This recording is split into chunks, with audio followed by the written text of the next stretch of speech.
1930 की बात है। एक शाम 3 बजे हम मानकुलम विश्राम घर पहुँचे। मेरे साथ जाफना केंद्रीय कॉलेज के मेरे अध्यापक साथी एस.जी. मान और सैमुअल जेकब थे। हमारी योजना जंगल में शिकार करने की थी। हमारे गाइड चिन्हैया हमें जंगल के बारे में बता रहा था। चिन्हैया के अनुसार जंगल का ऐसा सबसे अच्छा स्थान जंगल के बीच पानी का एक छोटा तालाब था, जो कि नानकुलम से 3 मील दूर स्थित उलुमादू नाम की जंगली बस्ती से लगभग 1 मील की दूरी पर था।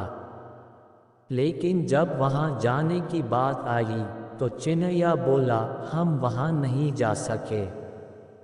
चाहे यह सच है कि वहाँ बहुत से जानवर हैं, लेकिन हम उनमें से एक को भी नहीं मार सकते क्योंकि उस स्थान की रक्षा कादेरी नाम का भूत कर रहा है।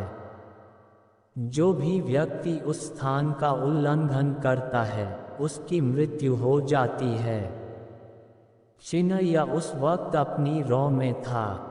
वह बोलता जा रहा था, पीपल के 2 वृक्ष कादरी और उसकी पत्नी का निवास स्थान है। उनके बच्चे भी पास के वृक्षों पर रहते हैं। काफ़ी मनाने के बाद चिन्हैया हमें वह जगह दूर से दिखाने के लिए राजी हो गया।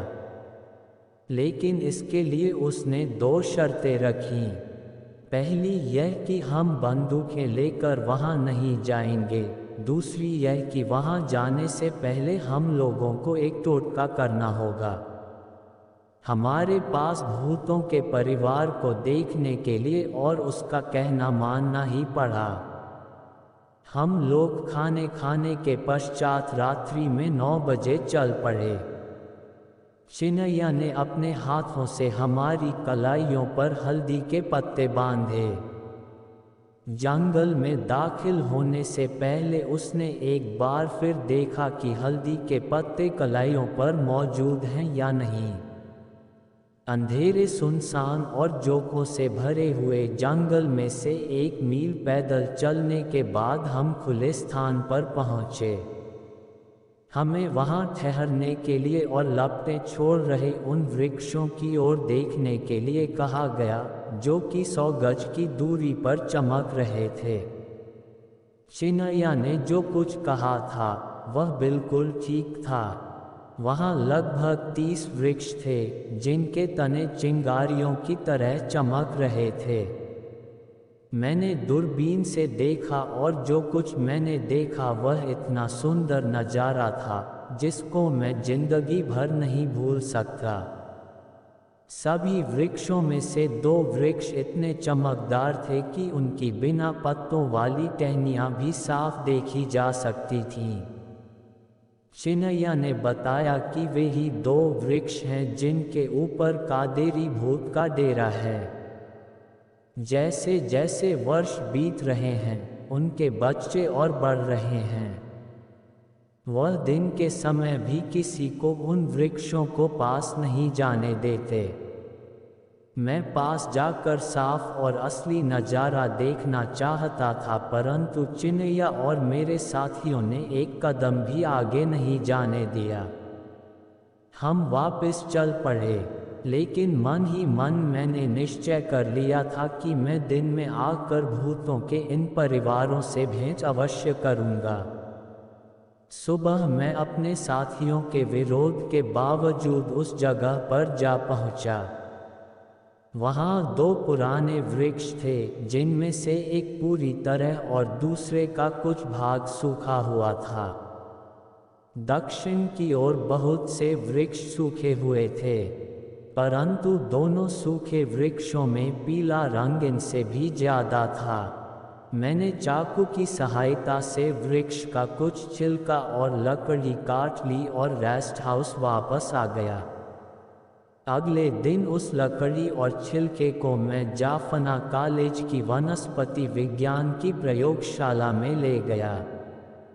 सूक्ष्मदर्शी द्वारा देखने से मैंने पता लगाया कि पीपल के छिलके पर पीला रंग एक विशेष प्रकार की फंगस के कारण पैदा होने लगा था।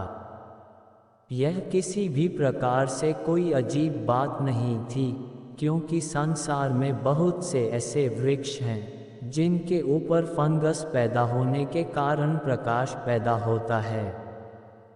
छिलके की बाहरी सतह फंगस के पैदा होने के लिए बहुत ही उपयुक्त स्थान होता है। प्रत्येक किस्म की फंगस में से रोशनी उत्पन्न नहीं होती। रोशनी पैदा करने वाली विशेष किस्में चाहे प्रयोगशाला में हो चाहे किसी वृक्ष पर, वे रात को रोशनी पैदा करती हैं। इसका कादेरी या किसी और भूत प्रेत के साथ कोई संबंध नहीं होता।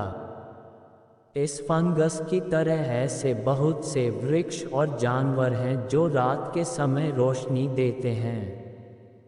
इनको प्रकाश उत्पन्न करने वाले जीव और वृक्ष अधिकतर समुद्र में ही रहते हैं, इसलिए अधिकतर लोग इनसे अनभिज्ञ हैं। पृथ्वी पर रोशनी पैदा करने वाले जीवों में से सबसे आम मिलने वाला जीव जुगनू है।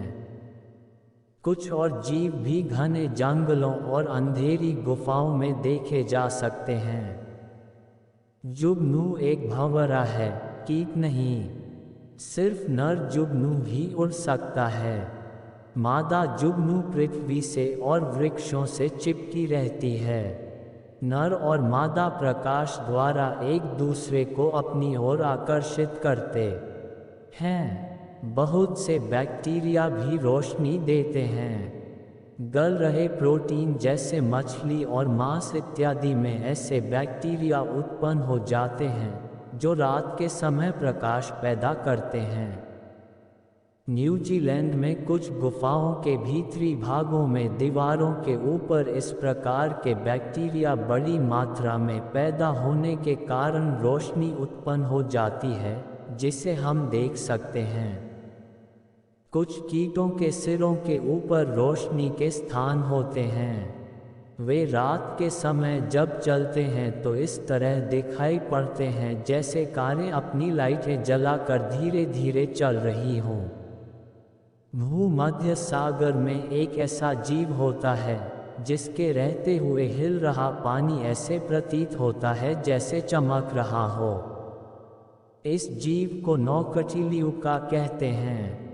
समुद्रों के तटों पर यह जीव अधिक मात्रा में एकत्र होने के कारण ऐसे दिखाई देता है जैसे आग लगी हो। जिस प्रकार जंगली लोगों को प्रकाश पैदा करने वाले वृक्षों पर भूत प्रेतों का डेरा दिखाई देता है, ठीक उसी प्रकार ही समुद्री मल्लाह और मछुआरे भी पानी में से उत्पन्न हो रहे प्रकाश का कारण भूत प्रेतों को ही समझते हैं।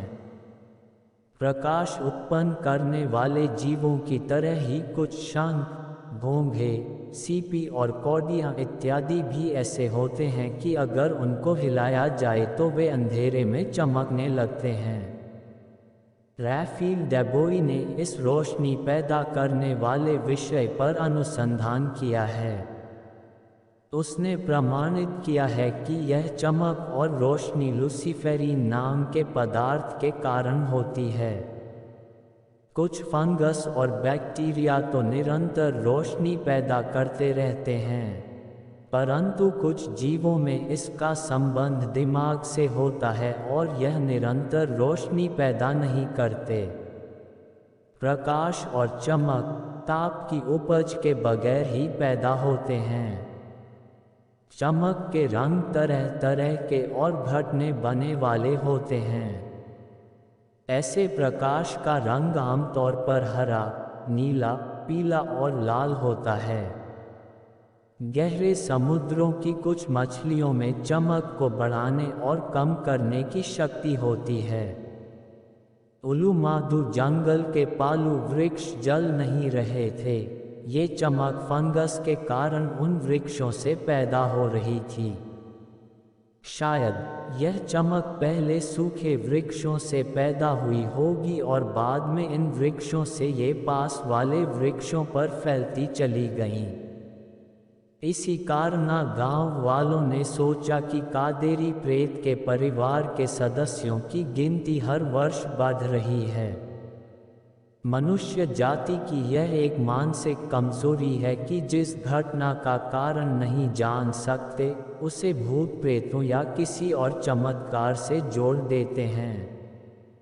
इस अंधविश्वास के फलस्वरूप कई अजीब घटनाओं की मनगढ़ंत कहानियां दूर दूर तक फैल जाती हैं।